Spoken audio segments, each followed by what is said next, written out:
Yo guys, what's going on? Welcome to a daily breakdown and a review on how I'm going to be looking to trade CPI today. And let's just get started straight in with gold. So you can see here, I've got the gold chart up and you can see how price is slowly starting to trend back up of this big drop that we had on Thursday, Friday. Now, I've marked out the dealing range based off the swing point high here and the low that we put in on Monday open. You can see that price has traded into this new week opening gap and has started to trade higher. Now, there was a clear move that I did see on Monday, but I didn't want to trade before CPI this week. I wanted to take it a little slower. So now that it's Wednesday, Thursday, it's time to sort of kick up the, start increasing the aggression, I guess, in the trading. So you can see that price is holding on this 1 hour fair value gap and it's currently trading higher into a premium level here. We have buy side liquidity that I know was left from NFP, which we have these equal highs right here at 64. And I'm going to be watching this because if price keeps climbing up here and closes outside this 1 hour fair value gap, what I should expect is we should expect from CPI is a bearish move back down because I'm not liking this trendline liquidity. In short, who has been making the most money here at the start of the week? It's the buyers. Now, what we could see is this is the prior daily high, right? So if I mark this up as PDL, oh, not that one, mark this up as PDL, you can see at the moment for London, you can see the price is trading up to the prior daily high, not the prior daily low, prior daily high. And we can see that if price takes out the prior daily high, this is another sort of premium level for price to sell off at. If we get price starting to push up above the prior daily high, which looks like we should be, and price is in a premium level, I wouldn't be expecting to buy from here. I'd expecting to wait for price to drop first and then look for buys back into a discount level, as you can see below that 50 level.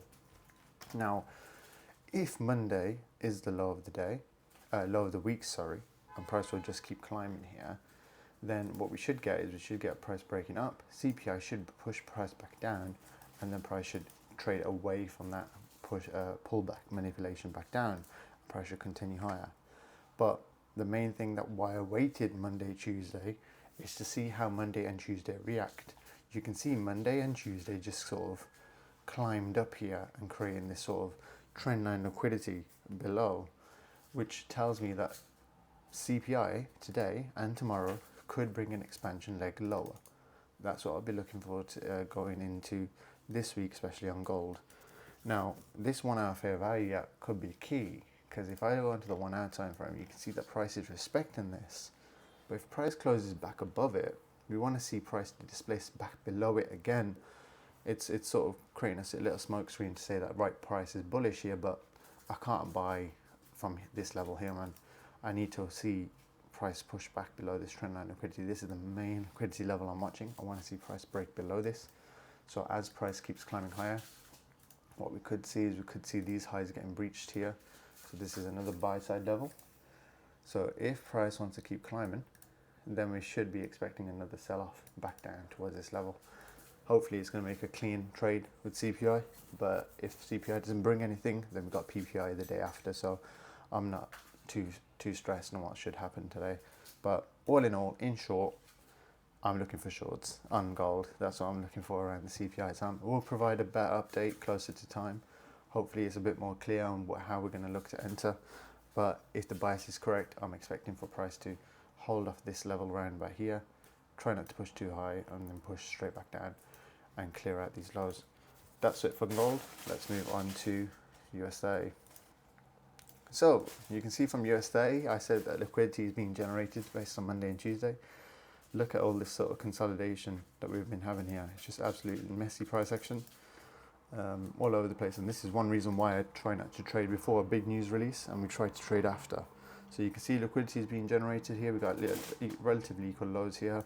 We have a trendline liquidity that price is respecting. Now there's two ways to trade the indices today. As you can see, we are in a premium level. So you wouldn't want to be buying here. You want to be buying below that 50 down into that discount right here. But you can see the price is still being held up. So what do? What I'm expecting to happen is for price to potentially push back up here, as so. And then, if price is trading back above the prior weekly high, I'm expecting that would be the manipulation to get people induced into longs for the price to push back down to attack all this sell side liquidity here. So an aim is if price keeps holding on these sort of on this trend line liquidity, then we should see a short setups here as price starts to trade above prior daily highs and prior weekly highs as well. That's what I'll be looking for. And as price starts to trade down into here, then going into tomorrow, we should start seeing a price continue this direction after we had the manipulation down. So in short, this would be the accumulation, then you have the manipulation, and then potentially we should be getting the distribution going into tomorrow for a continuation on the higher time frame. So that's it from US30. Let's go over to US100. And you can see similar sort of thing here, but a lot cleaner, I think. I do believe it's a lot cleaner. You can see, look at this sell side. It's pretty much tap, tap, tap, tap. So straight, so clean. So when you see clean levels like this, this should be a level to target or a level to enter below, as there's many sell stops being placed here with the people who have been going long. They've been putting their stop losses below this level.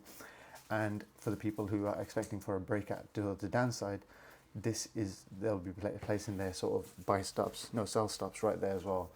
So you can see that price is, it keeps pushing higher. Now, when you sort of get this sort of price action here, you want to wait to see what CPI brings. Now, prior daily high is over here. You can potentially see if price pushes above the prior daily high and it's around CPI time, or even New York open, you'd want to expect for price to sort of slam down to the downside, because all of this is accumulation.